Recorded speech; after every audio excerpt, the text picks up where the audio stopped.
Allô, bonjour. Euh, on est de retour encore. On va toujours discuter. L'Afrique n'est pas un continent pauvre. Africa is not a poor place.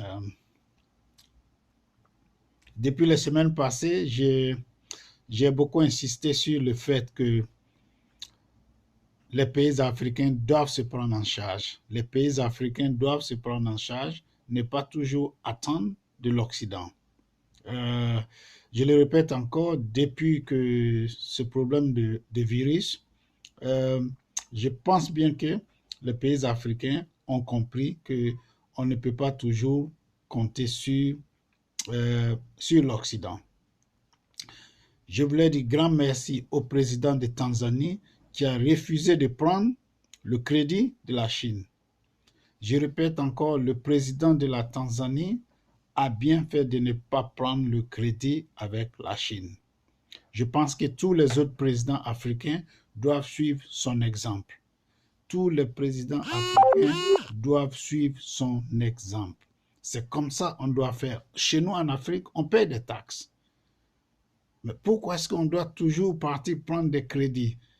Et le crédit avec la Chine, c'était un contrat de 99 ans. Tu imagines, tu signes un contrat avec quelqu'un qui a dit 99 ans. Lui, ce n'est pas un problème. Le président du Kenya, il doit faire attention.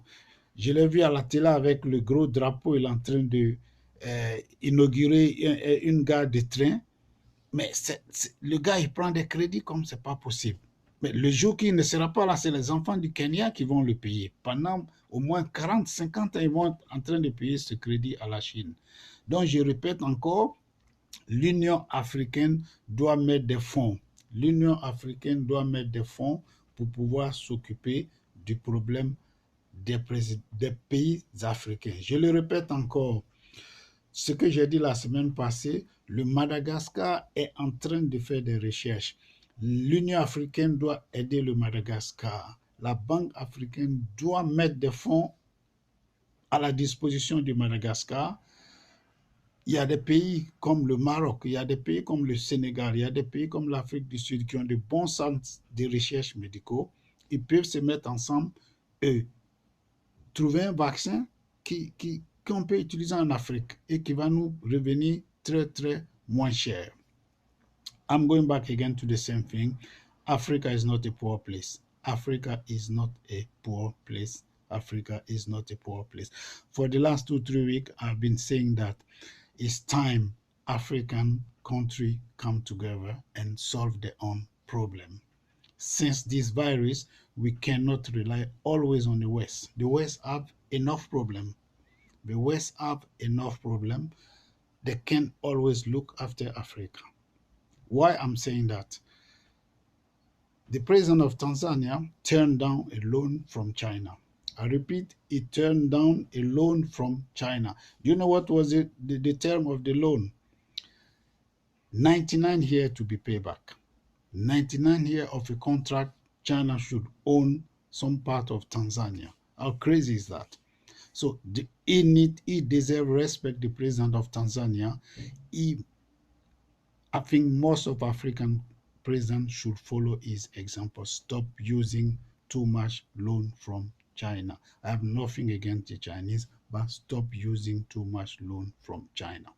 And the second thing I want to say is African Bank of Development, the World Bank, all the economic group, regional group in West Africa, in North Africa, in Southern Africa, they have to help Madagascar. Right now, Madagascar is testing some kit. They're testing some vaccine that can help people in Africa against the virus. We shouldn't neglect what Madagascar is doing. So all I'm asking is the African Bank of Development, all the regional economic group, please give a fund to Madagascar to be able to continue with the research. There are places like Morocco, uh, Senegal, South Africa. They have some good medical research center. They can find a vaccine that will be good to be used in Africa and at lower cost. I repeat again, thanks to the President of Tanzania. He deserves a Nobel Prize. Africa is not a poor place. I repeat, Africa is not a poor place. Bye.